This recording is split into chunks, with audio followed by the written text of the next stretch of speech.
First I want for sure you gon' need 3 promoters.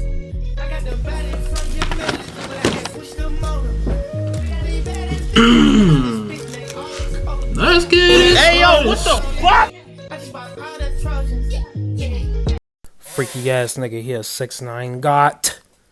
6ix9ine got. Hey, run for your lot. What's going on, everybody? Jorhiscott here. Shout out to everybody that's been showing love, subscribing, liking, sharing, all that cool stuff. This is just a pilot. I might even take this down. Who knows if I'm gonna keep it up? But I'm doing a little reaction. I know you heard that. I'm doing a reaction. This woman speaking on Drake's creep lore. Now, I'm a fan, but I'm not a fan of the creep. All weirdos must do what you want with that information. But I'm gonna play this real quick, and we'll see what she's talking about. Everything that I'm saying in this video is a Before we talk about all the beautiful women on this wall, let's talk about grooming and what it is. Because some of you guys don't really fucking know what it is. Grooming. Yeah, and y'all be tossing that word around. Like, that's scary. Like, that's a heavy-ass word.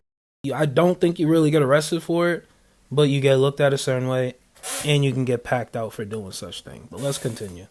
Is a manipulative tactic used by abusers to gain a victim's trust and prepare them for abuse. It can involve building relationships with children, young people, their families, and friends to gain their trust and make them seem trustworthy. Groomers may also try to isolate their victims, make them feel dependent, and coerce them into agreeing to abuse. Grooming can take place over a short or long period of time, from weeks to years. And grooming can involve asking the victim to keep secrets, trying to find out things about the victim, sending messages or images, giving gifts or compliments.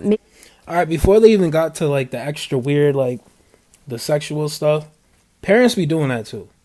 Stop grooming your kids, bro. Let them grow, let them, you know, it's okay to guide, but you doing it for a funny reason. That's not okay. But let's keep going. Making the victim feel isolated, threatening the victim, and making things seem too good to be true. Grooming itself doesn't have any criminal penalties. However, facilitating criminal sexual act is considered a crime. I think. Did she print those pictures out just for this, or did she already have those? I think she just printed them out, but that's crazy. Like, that's a shrine. That look like Shark Shrine in the bathroom. If you know, you know. A lot of time when we think of grooming, we naturally think of like grooming. But what a lot of people don't know is that something does not necessarily need to happen in order for it to be grooming. A lot of people may compare Abby Lee Miller as someone who had groomed a whole group of girls within the dance team. These coaches or role models or people above you with power over you can be groomers. And when we get to talking about all of these situations, there is a clear emphasis of a power dynamic of Drake being the one with the power and the woman being with the less power. In 2010, Tia Jayed, or Tia Owens, identified herself as a teenager who shared the intimate moment. That video was crazy. I don't care how long ago that was. It was crazy. I don't know if they're gonna show it right now, but I seen it and it was nuts. But let's keep going. With the Toronto rapper on stage at a show in 2010 in an attempt to clarify the incident. What was the incident in question? I'm not gonna show you. Back in my day, back when I was really young, artists would have girls come up on stage and they would serenade them and sometimes hump them and dance on them and grind on them and sometimes kiss them. Drake did that too, except Drake couldn't possibly find someone his own age, him being the ripe old age of 24 at the time, the same age that I am right now. But his team had selected a 17-year-old girl to come on the stage, in which he kisses a 17-year-old fan and says, "Y'all gonna have me get carried away again. I get in trouble for this shit. Like, how old are you?" Tia can be heard saying 17 in response. "I can't go to jail yet, man. 17? Why do you look like that? You're thick. Look at all this," Drake responds as the audience boos. "Well, I guess that brings this to a close, huh?"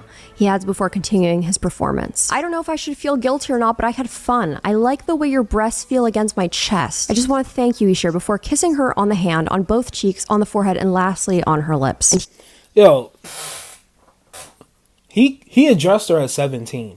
Chris Hansen was in the fucking crowd like, "Yes, sir." Like, there's no way that was okay. He said, "Well, 17," in his smooth little Drake voice. Like, that's...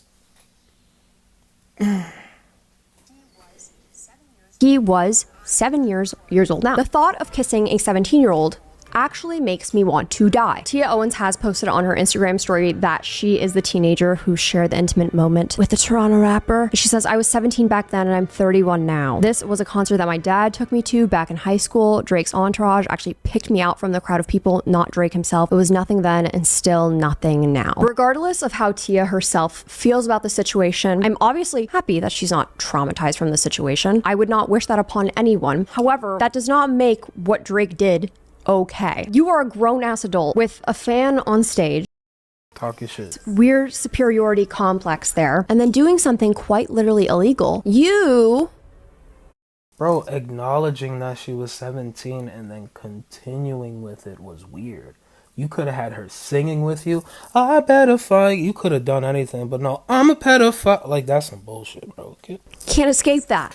Ever. Not on my watch. Now, coincidentally, the video that did get posted 5 years ago of Drake kissing the 17-year-old on stage suspiciously got taken down while the Kendrick Lamar disses were being pushed out. Suddenly, it violated community guidelines, but it didn't violate community guidelines before. I'm not saying this is what it is. This is my own speculation, but teams are able to pull down videos by getting like ownership or copyright over certain videos, and they can then pull them down from the internet. They basically use AI to like track that video being re-uploaded anywhere. It immediately gets pulled down. Could this be part of his PR team like scrambling and trying to pull this shit down so that people aren't observing what he actually did? Maybe. That's So my internet's not working. Some bullshit. Like I said, this was just a, a little pilot. You get an idea, Hopefully I'll get a better setting. I mean, this is the crib. A lot of people can't even say that they doing this shit from in the crib. They be in the car. No disrespect. There ain't nothing wrong with it. Get it how you live, but yeah, that's just that alone, man. And I know that there's more. How long is this? It's 26 minutes. Just off the first one. Like, you already know, like, the man, he's different. Even the lights cutting out. Like, we're done. It was nice. Run this up, please, and thank you. Keep subscribing. I'm going to be doing live streams, all that good stuff. Just keep me in your hearts, because clearly the lights is cutting off. So, I'm out of here. Be easy.